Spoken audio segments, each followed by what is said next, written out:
ಪ್ರೀತಿಯ ವೀಕ್ಷಕರೇ ಹಾಗೂ ಸ್ನೇಹಿತರೆ, ಓಟ್ ಹಾಕಕ್ಕೆ ನೀವು ಸಿದ್ಧ ಇದ್ದೀರಾ? ಓಟ್ ಹಾಕುವಂತ ಸಂದರ್ಭದಲ್ಲಿ ನಿಮ್ಮ ಸಮಯ ಬಹಳ ಉಳಿತಾಯ ಆಗ್ಬೇಕಾ? ಯಾವುದೇ ಗೊಂದಲ ಇಲ್ದೇನೆ, ಯಾರ ಸಂಪರ್ಕವೂ ಇಲ್ದೇನೆ ನೀವು ನೇರವಾಗಿ ಬೂತ್ಗೆ ಹೋಗ್ಬೇಕಾ? ನಿಮ್ಮ ಪಾರ್ಟ್ ನಂಬರು ಮತ್ತು ಸೀರಿಯಲ್ ನಂಬರ್ನ ನೀವು ಕುಳಿತಲ್ಲೇ ತಿಳ್ಕೊಂಡು ತೆಗೆದುಕೊಂಡು ಹೋಗಿ ಓಟ್ ಹಾಕ್ಬೇಕಾ? ಈ ವಿಚಾರವನ್ನ ನೀವು ತಿಳ್ಕೋಬೇಕು ಅಂದ್ರೆ ನನ್ನ ವಿಡಿಯೋನ ಸ್ಕಿಪ್ ಮಾಡ್ದೇನೆ ನೋಡಿ.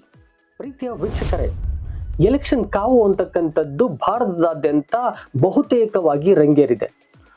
ಪಕ್ಷಗಳು ತಂದೆ ಆದಂತ ರೀತಿಯಲ್ಲಿ ಕ್ಯಾಂಪೇನ್ ಮುಂದುವರಿಸಿವೆ. ಇದು ಎಲ್ಲವೂ ನಿಮಗೆ ಗೊತ್ತಿರತಕ್ಕಂತ ವಿಚಾರ ಆಗಿದೆ. ಆ ದಿಸೆಯಿಂದಾಗಿ ನೀವು ವೋಟ್ ಹಾಕ್ಲಿಕ್ಕೆ ಸಿದ್ಧರಿದ್ದೀರಾ. ಕರ್ನಾಟಕದಲ್ಲಿ ಮೊದಲನೇ ಹಂತ ನಡೀಲಿಕ್ಕೆ ಇನ್ನು 2 ದಿನಗಳು ಬಾಕಿ ಇವೆ. ಇಂತಹ ಸಂದರ್ಭದಲ್ಲಿ ಹಲವಾರು ರಾಜ್ಯಗಳಲ್ಲಿ ಮೊದಲ ಹಂತದ ಚುನಾವಣೆ ಆರಂಭ ಆಗಿದೆ. ಈ ಒಂದು ಚುನಾವಣೆಗೆ ನೀವು ಸಿದ್ಧ ಇದ್ದೀರಿ, ವೋಟ್ ಹಾಕಬೇಕು ಅಂತ ಆಲ್ರೆಡಿ ರೆಡಿ ಇದ್ದೀರಿ. ಈ ವೋಟ್ ಹಾಕುವ ಸಂದರ್ಭದಲ್ಲಿ ನೀವು ನಿಮ್ಮ ಸಮಯವನ್ನ ಉಳಿತಾಯ ಮಾಡ್ಕೋಬೇಕು. ನಿಮ್ಮ ಸಮಯ ಯಾವುದೇ ರೀತಿಯಲ್ಲಿ ವೇಸ್ಟ್ ಆಗಬಾರ್ದು. ಮತ್ತೆ ಎಲೆಕ್ಷನ್ ನವರು ಯಾರು ಕೂಡ ನಿಮ್ ಭೇಟಿ ಮಾಡಿ ವೋಟನ್ನ ಅದಕ್ಕಾಕಿ ಇದಕ್ಕಾಕಿ ನಮ್ಗಾಕಿ ನಿಮ್ಗಾಕಿ ಅಂತ ಕೇಳಬಾರ್ದು. ಈ ತರ ತಲೆನೋವುಗಳು ನಮಗ್ ಬರ್ಲೇಬಾರ್ದು ಅಂತ ನಿಮ್ಮ ಮನಸ್ಸಲ್ಲಿ ಏನಾದ್ರು ಇದ್ರೆ ನನ್ನ ವಿಡಿಯೋ ನಿಮ್ಗೆ ತುಂಬಾ ಉಪಯೋಗ ಆಗುತ್ತೆ ಅಂತ ಅನ್ಕೊಳ್ತೀನಿ. ಯಾಕಂತ ಹೇಳಿದ್ರೆ ನೀವು ಮನೇಲೆ ಕುಳಿತುಕೊಂಡು 2 ತರದಲ್ಲಿ ನಿಮ್ಮ ಪಾರ್ಟ್ ನಂಬರು ಮತ್ತೆ ನಿಮ್ಮ ಸೀರಿಯಲ್ ನಂಬರ್ನ ತಿಳ್ಕೊಂಡು ಡೈರೆಕ್ಟ್ ಆಗಿ ಬೂತ್ ಹೋಗಿ ವೋಟ್ ಹಾಕ್ಬಿಟ್ಟು ಯಾರದೇ ಸಂಪರ್ಕ ಇಲ್ದೇನೆ ಆರಾಮಾಗಿ ಮನೆಗೆ ಬರ್ಬೋದು. ಇಂತ ಆರಾಮಾಗಿ ಮನೆಗೆ ಬರುವ ಕೆಲಸವನ್ನ ನಾನು ನಿಮ್ಗೆ ಹೇಳ್ಕೊಡಕ್ ಹೋಗ್ತಾ ಇದ್ದೀನಿ. ನೀವು 2 ರೀತಿನಲ್ಲಿ ನೀವು ವೋಟ್ ಹಾಕ್ತಕ್ಕಂಥ ಸೀರಿಯಲ್ ನಂಬರ್ ಮತ್ತೆ ಪಾರ್ಟ್ ನಂಬರ್ನ ತಿಳ್ಕೊಬಹುದು. ಅದು ನಿಮ್ಮ ಮೊಬೈಲ್ ನಲ್ಲಿ. ಸರಿ, ಹೇಗೆ ಅಂತ ಕೇಳ್ತೀರಾ? ನೀವು 2 ತರದಲ್ಲಿ ಇದನ್ನ ಮಾಡಬಹುದು. ಹೇಗೆ ಅಂತ ಹೇಳಿದ್ರೆ, ಒಂದು SMS ಕಳಿಸುವುದರ ಮೂಲಕ ನಿಮ್ಮ ಪಾರ್ಟ್ ನಂಬರು ಮತ್ತೆ ಸೀರಿಯಲ್ ನಂಬರ್ನ ತಿಳ್ಕೊಬಹುದು. ಇನ್ನೊಂದು ವೆಬ್ಸೈಟ್ ನಲ್ಲಿ ಚೆಕ್ ಮಾಡುವುದರ ಮೂಲಕ ಪಾರ್ಟ್ ನಂಬರು ಸೀರಿಯಲ್ ನಂಬರ್ನ ತಿಳ್ಕೊಬಹುದು. ಇದನ್ನ ತಿಳ್ಕೊಳ್ಳೋದ್ರಿಂದ ನಿಮ್ಗೆ ನಿಮ್ಮ ಸಮಯ ಉಳಿತಾಯ ಆಗುತ್ತೆ. ಮತ್ತೆ ಬೇರೆಯವರಿಂದ ನೀವೇನಾದ್ರು ಕಿರಿಕಿರಿ ಅನುಭವಿಸುವ ಮನಸ್ಥಿತಿ ಇದ್ರೆ ಅದರಿಂದ ದೂರ ಇರ್ತೀರಿ. ಇಂಥ ಒಂದು ಸಮಯವನ್ನ ನೀವು ಬಳಸ್ಕೊಳ್ಳಿ, ಮತ್ತೆ ಇಂಥ ಸೌಲಭ್ಯವನ್ನ ನೀವು ಬಳಸ್ಕೊಳ್ಳಿ. ನಿಮ್ಮ ಸಮಯವು ಕೂಡ ಉಳಿತಾಯ ಮಾಡ್ಕೊಳ್ಳಿ. ನಿಮ್ಮವರೊಟ್ಟಿಗೆ ಬೂತ್ ಹೋಗಿ ಆರಾಮಾಗಿ ವೋಟ್ ಹಾಕ್ಬಿಟ್ಟು ಬನ್ನಿ, ಯಾವುದೇ ಚಿಂತೆ ಇಲ್ದೇನೆ. ಹಾಗಾದ್ರೆ ಬನ್ನಿ, ಹೇಗೆ ಅದನ್ನ ಪಡ್ಕೊಳ್ಳೋದು ಅಂತಕ್ಕಂಥದ್ದನ್ನ 2 ವಿಧಾನದಲ್ಲಿ ನಾನು ಹೇಳ್ಕೊಡಕ್ ಹೋಗ್ತಾ ಇದ್ದೀನಿ. ಆ 2 ವಿಧಾನದಲ್ಲಿ ನಿಮ್ಗೆ ಮೊದಲನೇದಾಗಿ ನಾನು ಹೇಳ್ಕೊಡಕ್ ಹೋಗ್ತಾ ಇರೋದು SMS ಮೂಲಕ ಹೇಗೆ ನಿಮ್ಮ ಸೀರಿಯಲ್ ನಂಬರ್ ಪಾರ್ಟ್ ನಂಬರ್ನ ಪಡ್ಕೋಬಹುದು ಅಂತಕ್ಕಂಥದ್ದು. ಬನ್ನಿ ನೋಡೋಣ. ಪ್ರೀತಿಯ ವೀಕ್ಷಕರೇ, ಈ ವಿಡಿಯೋ ಕೊನೆಯಲ್ಲಿ ಒಂದು ಇಂಪಾರ್ಟೆಂಟ್ ವಿಚಾರವನ್ನ ನಿಮ್ ಜೊತೆ ಹಂಚ್ಕೊಳ್ತೀನಿ. ಮಿಸ್ ಮಾಡ್ದೇನೆ ಕೇಳಿಸ್ಕೊಳ್ಳಿ. ಜೊತೆಗೆ ಈ ವಿಡಿಯೋನ ಸ್ಕಿಪ್ ಮಾಡ್ದೇನೆ ನೀವು ಕೊನೆವರೆಗೆ ನೋಡಿದ್ರೆ ಆ ವಿಚಾರ ಏನು ಅಂತಕ್ಕಂಥದ್ದನ್ನ ನೀವು ಕಂಪ್ಲೀಟ್ ತಿಳ್ಕೊಬಹುದು. ಹಾಗಾದ್ರೆ ಬನ್ನಿ ವಿಡಿಯೋನ ಮುಂದುವರ್ಸೋಣ. ನಿಮ್ ಮೊಬೈಲ್ ಸ್ಕ್ರೀನ್ ಅನ್ನ ಆನ್ ಮಾಡ್ಕೊಳ್ಳಿ. ದೆನ್ ನೀವು ಮೆಸೇಜ್ಗೆ ಹೋಗಿ, ಈ ಮೆಸೇಜ್ ಅಲ್ಲಿ ನಿಮ್ಗೆ ರೆಸಿಪಿಯೆಂಟ್ ಅಂತ ಬರುತ್ತೆ. ಅಂದ್ರೆ ನೀವು ಯಾರಿಗೆ ಕಳಿಸ್ಬೇಕು ಅವರ ಮೊಬೈಲ್ ನಂಬರ್ ಹಾಕ್ಬೇಕು, ಅಥವಾ ಯಾವ ನಂಬರ್ಗೆ ಕಳಿಸ್ಬೇಕು ಆ ನಂಬರ್ನ ಹಾಕ್ಬೇಕು. ಈಗ ಆ ನಂಬರ್ನ ಹಾಕಿ, ಅದು 1950 ಅಂತಕ್ಕಂಥ ನಂಬರ್ನ ಹಾಕಿ, ಆಮೇಲೆ ನೀವು ಟೆಕ್ಸ್ಟ್ ಮೆಸೇಜ್ಗೆ ಬನ್ನಿ. ಟೆಕ್ಸ್ಟ್ ನ ಟೈಪ್ ಮಾಡಿ, ಅಲ್ಲಿ ECI ಅಂತ ಟೈಪ್ ಮಾಡಿ ಸ್ಪೇಸ್ ಕೊಡಬೇಕು. ನೀಟಾಗಿ ಕೇಳಿಸ್ಕೊಡಿ, ಸ್ಪೇಸ್ ಕೊಡಿ. ಆ ನಂತರದಲ್ಲಿ ನಿಮ್ಮ ವೋಟರ್ ಐಡಿಯನ್ನ ತೆಗೆದುಕೊಂಡು ಅದರಲ್ಲಿ ಎಪಿಕ್ ನಂಬರ್ ಅಂತ ಸಿಗುತ್ತೆ, ಅಂದ್ರೆ ವೋಟರ್ ID ನಂಬರ್ ಅಂತ ಸಿಗುತ್ತೆ. ಅದನ್ನ ನೀಟಾಗಿ ನೋಡ್ಕೊಂಡು ನೀಟಾಗಿ ಏನಿದೆಯೋ ಅದನ್ನೇ ಹಾಕಿ, ECI ಸ್ಪೇಸ್ ಎಪಿಕ್ ನಂಬರ್ ಅಂದ್ರೆ ವೋಟರ್ ID ನಂಬರ್, ಅದನ್ನ ನೀಟಾಗಿ ಹಾಕಿ. ನಾನೀಗ ಹಾಕ್ತಾ ಇದ್ದೀನಿ. ಅದಾದ್ಮೇಲೆ ಸೆಂಡ್ ಮಾಡಿ. ಹೇಗೆ ನೀವು ಮೆಸೇಜ್ ಕಳಿಸ್ತೀರೋ ಆಗ ಜಸ್ಟ್ ಮೆಸೇಜ್ ಕಳಿಸಿ. ರಿಪ್ಲೈ ಬರುತ್ತೆ, thank you for connecting ECI election commission of India, we shall be sending the requested information shortly ಅಂತ ಬರುತ್ತೆ. ನೀವು ಆ ಮೆಸೇಜ್ ನ ಓಪನ್ ಮಾಡಿದ್ರೆ ನಿಮಗೆ ಎಲೆಕ್ಷನ್ ಕಮಿಷನ್ ಆಫ್ ಇಂಡಿಯಾ ಅಲ್ಲಿನ ಒಂದು ಮೆಸೇಜ್ ಬರುತ್ತೆ. ಅದನ್ನ ಓಪನ್ ಮಾಡಿದ್ರೆ ನಿಮ್ ನೇಮು ಮತ್ತೆ ಪಾರ್ಟ್ ನಂಬರು, ಅಂದ್ರೆ ಯಾವ ಒಂದು ಬೂತ್ ಅಲ್ಲಿ ನೀವು ವೋಟಿಂಗ್ ಮಾಡ್ತಾ ಇದ್ದೀರಿ ಆ part number, next serial number ಅಂದ್ರೆ ವೋಟಿಂಗ್ ಲಿಸ್ಟ್ ಅಲ್ಲಿ ನಿಮ್ಮ ಸೀರಿಯಲ್ ನಂಬರ್ ಏನಿದೆ ಆ ನಂಬರು. ಇಷ್ಟಿದ್ರೆ ಸಾಕು ನಿಮ್ಗೆ ನೀವು ವೋಟ್ ಅನ್ನ ಹಾಕ್ಲಿಕ್ಕೆ. ಇದಿಷ್ಟು ನಿಮ್ಮ ಮೊಬೈಲ್ ನಲ್ಲಿ SMS ಕಳಿಸುವುದರ ಮೂಲಕ ಹೇಗೆ ಈ ಮಾಹಿತಿಯನ್ನ ನೀವು ಅಂಗೈನಲ್ಲಿ ತಗೊಳ್ಳೋದು ಅಂತಕ್ಕಂಥದ್ದು. ನೆಕ್ಸ್ಟ್ ವೆಬ್ಸೈಟ್ ಅಲ್ಲಿ ಹೇಗೆ ತಗೊಳ್ಳೋದು ಅಂತಕ್ಕಂಥದ್ದನ್ನ ನೋಡೋಣ ಬನ್ನಿ. ಹಾಗಾದ್ರೆ ಬನ್ನಿ ಈಗ 2ನೇ ವಿಧಾನಕ್ಕೆ ಹೋಗೋಣ ಅಂತಕ್ಕಂಥದ್ದು. 2ನೇ ವಿಧಾನ ವೆಬ್ಸೈಟ್ ಅಲ್ಲಿ ನಿಮ್ಮ ಡೀಟೇಲ್ಸ್ ಅನ್ನ ತೆಗೆದುಕೊಂಡು ಬೂತ್ಗೆ ನೇರವಾಗಿ ಹೋಗುವ ವಿಧಾನ.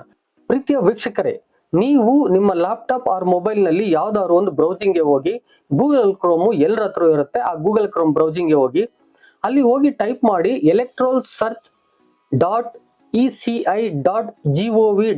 ಅಂತ. ಇದೇನಾದ್ರೂ ನಿಮಗೆ ಟೈಪ್ ಮಾಡಕ್ ಬರಲ್ಲ, ಅದನ್ನ ತೆಗೆದುಕೊಳ್ಳಕ್ ಸಾಧ್ಯ ಆಗ್ತಾ ಇಲ್ಲ ಅನ್ನೋದಾದ್ರೆ, ನನ್ನ ವಿಡಿಯೋ ಕೆಳಗಡೆ ಇರೋ ಡಿಸ್ಕ್ರಿಪ್ಷನ್ ಬಾಕ್ಸ್ ನಲ್ಲಿ ಇದರ ಲಿಂಕ್ ಅನ್ನು ಕೊಟ್ಟಿರ್ತೀನಿ, ಡೈರೆಕ್ಟ್ ಆಗಿ ಹೋಗಿ. ಯಾಕೆ ಕಷ್ಟ ಪಡ್ತೀರಾ, ಬನ್ನಿ. ಹಾಗಾದ್ರೆ ನಾನು ಆ ವೆಬ್ಸೈಟ್ ಹೋಗ್ತಾ ಇದ್ದೀನಿ.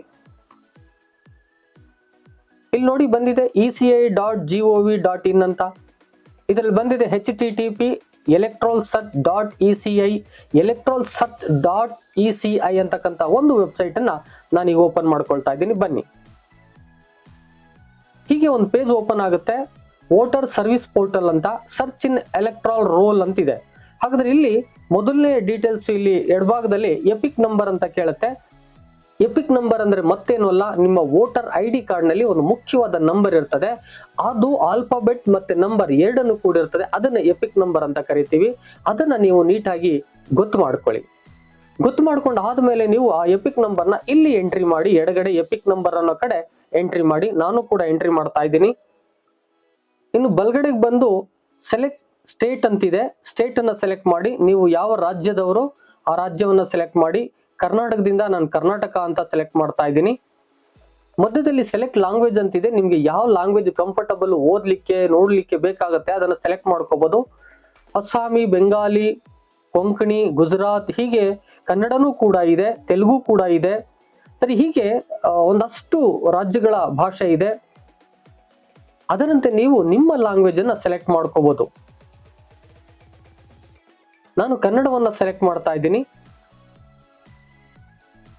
ದೆನ್ ಕೆಳಗಡೆ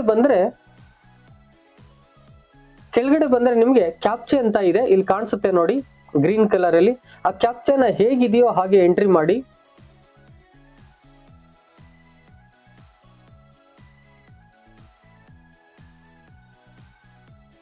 ನೆಕ್ಸ್ಟ್ ಸರ್ಚ್ ಅಂತ ಕೊಡಿ. ಹೀಗೆ ಕೊಟ್ಟ ತಕ್ಷಣ ಕೆಳಗಡೆ ನಿಮ್ಮ ಎಪಿಕ್ ನಂಬರು, ನಿಮ್ಮ name, age, father name, state, ಯಾವ ಡಿಸ್ಟ್ರಿಕ್ಟು, ಮತ್ತೆ ಯಾವ ಅಸೆಂಬ್ಲಿ, ಮತ್ತೆ ಪಾರ್ಟ್ ನಂಬರ್ ಅಂತ ಬರುತ್ತೆ. ಇಲ್ಲಿ ಪಾರ್ಟ್ ನಂಬರ್ ನೀಟಾಗಿ ನೋಡ್ಕೊಳ್ಳಿ. ಪಾರ್ಟ್ ನಂಬರು ಯಾವ ಸ್ಕೂಲ್ ಅಲ್ಲಿ ನೀವು ಅಲಾಟ್ ಆಗಿದೆ, ಯಾವ ರೂಮ್ ಅಲ್ಲಿ ಅಲಾಟ್ ಆಗಿದೆ, ಅದು ಕೂಡ ಬಂದ್ಬಿಡುತ್ತೆ. ನೆಕ್ಸ್ಟ್ ನಿಮ್ಗೆ ಪೋಲಿಂಗ್ ಸ್ಟೇಷನ್ ಬರುತ್ತೆ, ಅದನ್ನು ಕೂಡ ನೀವು ನೋಡ್ಕೋಬಹುದು. ಅಂದ್ರೆ ಪೋಲಿಂಗ್ ಸ್ಟೇಷನ್ ಅಂತ ಹೇಳಿದ್ರೆ ಯಾವ ಸ್ಕೂಲ್ ನಲ್ಲಿ, ಯಾವ ಊರ್ನಲ್ಲಿ ಅಂತಕ್ಕಂಥದ್ದು ನಿಮಗೆ ನೀಟಾಗಿ ಇಲ್ಲಿ ಪೋಲಿಂಗ್ ಸ್ಟೇಷನ್ ಗೊತ್ತಾಗುತ್ತೆ. ನೆಕ್ಸ್ಟ್ ಪಾರ್ಟ್ ಸೀರಿಯಲ್ ನಂಬರ್, ಅಂದ್ರೆ ನಿಮ್ಮ ಆ ಲಿಸ್ಟ್ ಅಲ್ಲಿ ನಿಮ್ಮ ನಂಬರು ಯಾವ ಸೀರಿಯಲ್ ನಂಬರ್ ಆಗಿದೆ ಅಂತಕ್ಕಂಥದ್ದು ಅದು ಕೂಡ ಬಂದ್ಬಿಡುತ್ತೆ. ಕೊನೆಯಲ್ಲಿ ಆಕ್ಷನ್ ಅಂತಿದೆ, ಅದರಲ್ಲಿ ವ್ಯೂ ಡೀಟೇಲ್ಸ್ ಅಂತಿದೆ. ಅದನ್ನ ಕ್ಲಿಕ್ ಮಾಡಿದ್ರೆ ಹೀಗೆ ಅದರ ಡೀಟೇಲ್ಸ್ ನಿಮಗೆ ಬಂದ್ಬಿಡುತ್ತೆ. ಅಂದ್ರೆ ನಿಮ್ಮ ಹೆಸರು, ಈಗೇನ್ ನಾವು ಓದುದ್ವೋ ಎಲ್ಲಾ ಡೀಟೇಲ್ಸ್ ಒಂದು ಪೇಜ್ ಆಗಿ ಕನ್ವರ್ಟ್ ಆಗುತ್ತೆ. ಅದನ್ನ ನೀವು ಇಲ್ಲಿ ನೋಡ್ಕೋಬಹುದು.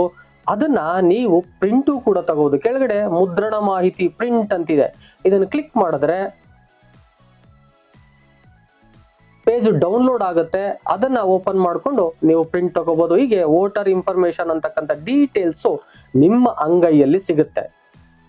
ಪ್ರೀತಿಯ ವೀಕ್ಷಕರೇ, ನಿಮ್ಗೆ ಯಾರಿಗೆ ವೋಟ್ ಹಾಕ್ಬೇಕು ಅಂತ ಇಷ್ಟ ಇದೆಯೋ ಅಂತವರಿಗೆ ಶಾಂತವಾಗಿ ವೋಟ್ ಹಾಕಿ ಬರಕ್ಕೆ ಸಾಧ್ಯ ಆಗುತ್ತೆ. ಇಂತಹ ಒಂದು ಮಾಹಿತಿಯನ್ನ ನಾನು ಈ ವಿಡಿಯೋದಲ್ಲೇ ನಿಮ್ಗೆ ಕೊಟ್ಟಿದ್ದೀನಿ. ಇದು ಬಹುತೇಕವಾಗಿ ಭಾರತದಾದ್ಯಂತ ಬೇಕಾಗುತ್ತೆ. ಆ ದಿಸೆಯಿಂದಾಗಿ ಪ್ರೀತಿಯ ವೀಕ್ಷಕರೇ, ಈ ವಿಡಿಯೋನ ತಪ್ಪದೆ ನಿಮ್ಮ ಸ್ನೇಹಿತರು, ನಿಮ್ಮ ನೆಂಟರು, ನಿಮ್ಮ ಬಂಧು ಬಳಗ, ನಿಮ್ಮ ಸಂಬಂಧಿಕರು ಎಲ್ಲರಿಗೂ ಶೇರ್ ಮಾಡಿ. ಪ್ರೀತಿಯ ವೀಕ್ಷಕರೇ, ನಾನು ಮೊದಲೇ ಹೇಳಿದ್ದೆ ಕೊನೆಯಲ್ಲಿ ಒಂದು ಇಂಪಾರ್ಟೆಂಟ್ ವಿಚಾರವನ್ನ ನಿಮ್ ಜೊತೆ ಹಂಚ್ಕೊಳ್ಳೋದಿದೆ ಅಂತ. ಈ ಇಂಪಾರ್ಟೆಂಟ್ ವಿಚಾರ ಅಂತ ಹೇಳಿದ್ರೆ ಬಹಳ ಬಹಳ ಇಂಪಾರ್ಟೆಂಟ್. ಈ ರಾಷ್ಟ್ರವನ್ನ ಕಟ್ಟಲಿಕ್ಕೆ ನಮ್ಮ ವೋಟು ಎಷ್ಟು ಮುಖ್ಯ ಅನ್ನೋದನ್ನ ಸಾಬೀತುಪಡಿಸುವ ಇಂಪಾರ್ಟೆಂಟ್ ಆಗಿದೆ. ಆ ದಿಸೆಯಿಂದಾಗಿ ಪ್ರೀತಿಯ ವೀಕ್ಷಕರೇ ಹಾಗೂ ಮತದಾರ ಬಂಧುಗಳೇ, ಪ್ರತಿಯೊಬ್ರು ಕೂಡ ಯಾರಿಗೆ ವೋಟ್ ಹಾಕೋ ಅರ್ಹತೆ ಇದೆಯೋ ಅಂತವ್ರೆಲ್ಲರೂ ಕೂಡ ಮಿಸ್ ಮಾಡ್ದೇನೆ ನೀವು ಯಾರಿಗೆ ಹಾಕ್ಬೇಕು ಅಂತ ಅನ್ಕೊಳ್ತಿದ್ದೀರೋ ಅಂತವ್ರಿಗೆ ವೋಟನ್ನ ಹಾಕಿ. ಯಾವುದೇ ಕಾರಣಕ್ಕೂ ವೋಟ್ ಹಾಕ್ತೇನೆ ಸುಮ್ಮನೆ ಇರಬೇಡಿ. ಇದು ರಾಷ್ಟ್ರವನ್ನ ಬಲಿಷ್ಠಗೊಳಿಸುವಲ್ಲಿ ನಾವು ಮಾಡ್ತಕ್ಕಂಥ ಒಂದು ಬಹಳ ಇಂಪಾರ್ಟೆಂಟ್ ಅಂತ ಕೆಲಸವಾಗಿದೆ. ಆ ದಿಸೆಯಿಂದಾಗಿ ನೀವು ಯಾರಿಗೆ ಹಾಕ್ಬೇಕು ಅಂತಿದ್ದೀರೋ ಅಂತವ್ರಿಗೆ ತಪ್ಪದೆ ಮತದಾನವನ್ನ ಮಾಡಿ ಇದು ನನ್ನ ಚಾನೆಲ್ ಕಡೆಯಿಂದ ನಿಮ್ಗೆ ಕೇಳ್ಕೊಳ್ತಕ್ಕಂಥ ರಿಕ್ವೆಸ್ಟ್ ಆಗಿದೆ. ನೀವೆಲ್ಲರೂ ಕೂಡ ಮತದಾನವನ್ನ ತಪ್ಪದೆ ಚಲಾಯಿಸ್ತೀರಾ, ನಿಮ್ಮ ಹಕ್ಕನ್ನ ಸಾಬೀತುಪಡಿಸ್ಕೊಳ್ತೀರಾ, ಈ ದೇಶದ ನಿರ್ಮಾಣಕ್ಕೆ ನೀವೆಲ್ಲರೂ ಕೂಡ ಪಾಲುದಾರರಾಗ್ತೀರಾ ಅಂತಕ್ಕಂಥದ್ದನ್ನ ಈ ಮೂಲಕ ಹೇಳ್ತಾ ಇವತ್ತಿನ ವಿಡಿಯೋವನ್ನ ಮುಗಿಸ್ತಾ ಇದ್ದೀನಿ. ಬನ್ನಿ, ಈ ವಿಡಿಯೋ ಪ್ರತಿಯೊಬ್ಬರಿಗೂ ಇಷ್ಟ ಆಗಿದೆ ಅಂತ ಅನ್ಕೋತೀನಿ. ದಯಮಾಡಿ ಶೇರ್ ಮಾಡಿ, ಯಾಕಂತ ಹೇಳಿದ್ರೆ ಭಾರತದಾದ್ಯಂತ ಈ ವಿಡಿಯೋ ಇಂಪಾರ್ಟೆಂಟ್ ಆಗುತ್ತೆ. ಜೊತೆಗೆ ಈ ವಿಡಿಯೋ ನಿಮ್ಗೆ ಏನ್ ಅನಿಸ್ತು ಅಂತಕ್ಕಂಥದ್ದನ್ನ ತಪ್ಪದೆ ಕಮೆಂಟ್ ಬಾಕ್ಸ್ ಅಲ್ಲಿ ಕಮೆಂಟ್ ಮಾಡಿ. Thank you one and all, love you all.